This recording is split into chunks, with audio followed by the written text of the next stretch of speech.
இந்த லோன்லினஸ்ஸை வந்து நம்ம என்னைக்கு அதிலேருந்து எஸ்கேப் ஆகணும்னு நினைக்கிறோமோ அன்னைக்கு தான் பிரச்சனையே ஸ்டார்ட் ஆகுதுன்னு நினைக்கிறேன். ஸோ எனக்கு அது எப்படி ஆரம்பிச்சதுன்னா, சும்மா நம்ம ஜென்ரலாக ஃபோனை சார்ஜ் போட்டு பண்ணுறதுக்கு எதுவுமே இல்லாமல் ஒரு கொஞ்ச நேரம் படுக்கலாம் இல்லைன்னா உட்காரலான்னு சொல்லிட்டு எங்கேயாவது போய் 5 நிமிஷம் உட்காந்தோம்னா செத்தேன். பாஸ்ட்டில் கொலை குத்தம் பண்ணவனுக்கெல்லாம் கூட அவ்வளோ கில்ட் இருக்காது. நம்ம ஏதாவது ஸ்டூப்பிடாக ஒரு 2-3 விஷயம் பண்ணிடுவோம். அது யாரையும் பாதிச்சிருக்காது, நம்மளை மட்டும்தான் பாதிச்சிருக்கோம். இருந்தாலும் அதிலேருந்து ஒரு பயங்கரமான கில்ட் எடுத்துகிட்டு அதை ரெக்ரெட் பண்ணிவிட்டு என்னடா இப்படி ஆகிப்போச்சுன்னு சொல்லிட்டு ஒரு மணி நேரம் 1.5 மணி நேரம் அப்படியே ஓடும். அப்புறம் இது சரிப்பட்டு வராது இப்படியே இருந்தான்னு சொல்லிட்டு அந்த தாட்டை இம்மீடியட்டாக பிரேக் பண்ணிவிட்டு இதிலேருந்து வெளில வரதுன்றதுக்காண்டி வேறு ஏதாவது ஸ்டூப்பிடாக பண்ண ஆரம்பிச்சிருவோம். எப்படின்னா சும்மா டூம் ஸ்க்ரோலிங் பண்ணிகிட்டே இருக்கிறது, யார் வெளியில் கூப்பிட்டாலும் போகிறது. ஜென்ரலாக நமக்கு அவங்கள பிடிக்காது, அவங்க கூட போகிறதுக்கு விரும்ப மாட்டோம்.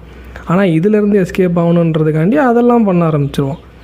சரி இதெல்லாம் பண்ணிட்டோம், இப்போ அந்த தாட் போயிருக்குமான்னா அவன் போக மாட்டான், திரும்ப மறுநாள் இன்னும் தான் ஸ்ட்ராங்காக வருவான். சரி அப்போ என்ன பண்ணலான்னா நம்ம பிஸியாகவே வச்சுக்கலாம். நம்ம வந்து சும்மா உட்காந்தா தானே அந்த தாட் வரும், பிஸியாகவே வச்சுட்டே இருப்போம்.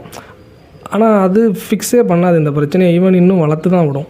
கொஞ்ச நாள் கழிச்சு என்ன ஆகுனா அந்த பிரச்சனை போயிருக்குமான்னா அந்த பிரச்சனை போகாது, நம்ம கூட இருக்கவங்க தான் கொஞ்சம் கொஞ்சமாக நம்மளை விட்டுட்டு போயிட்டுருப்பாங்க. ஏன்னா அதுதானே லாஜிக். இந்த மாவீரன் படத்தில் கூட சிவகார்த்திகேயன் கிளைமேக்ஸில் கேட்பார், நீ தங்குவியாடா இந்த வீட்டில் அப்படின்னு. அந்த மாதிரி நீ இருப்பியாடா முதல்ல உன் கூட, ஒன்னாலேயே உன் கூட இருக்க முடியாது, இருக்க முடியாமல் தான் பிஸியாக இருக்கிற மாதிரி ஆக்ட் பண்ணிகிட்ருக்க. அப்போ மற்றவங்க எப்படி உன் கூட இருக்கணும்னு நீ எதிர்பார்க்குற? கரெக்டு தானே, நம்மளாலே நம்ம கூட இருக்க முடியல. அதை அவாய்ட் பண்ணுறதுக்கு தான் என்னென்ன பண்ணணுமோ எல்லாத்தையும் நம்ம பண்ணிக்கிட்டு இருப்போம். ஸோ அதனால் இதை வந்து நம்ம எஸ்கேப் ஆகவே முடியாது. ஈவன் இது வந்து எஸ்கேப் ஆக வேண்டிய விஷயமும் கிடையாதுன்னு நினைக்கிறேன். எப்படி பார்த்தாலும் நம்ம இந்த லோன்லியாக இருக்கும்போது நம்ம பண்ணுற விஷயங்கள் தான் நம்மளோட ஹேபிட்டு. நம்ம அதிகமாக லோன்லியாக இருக்கும்போது நம்ம அந்த ஹேபிட்டை திரும்ப திரும்ப திரும்ப திரும்ப பண்ணிகிட்டே இருப்போம். அப்போ அது என்னாவும் நம்ம கேரக்டர் ஆயிரும். அந்த கேரக்டர் நம்ம திரும்ப திரும்ப பண்ணுற செயல்கள் தான் நம்மளோட ஃப்யூச்சரை வடிவமைக்க போகுது ஆக்சுவலாக.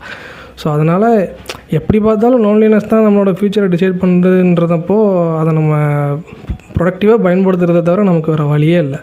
அதை வந்து நம்ம இக்னோர் பண்ணுறதுனாலையோ அதை வந்து அவாய்ட் பண்ணிட்டு போகிறதுனாலையோ இன்னும் தான் அது லவுடாக திரும்ப வரும் அப்படின்னு சொல்லி எனக்கு தோணுது.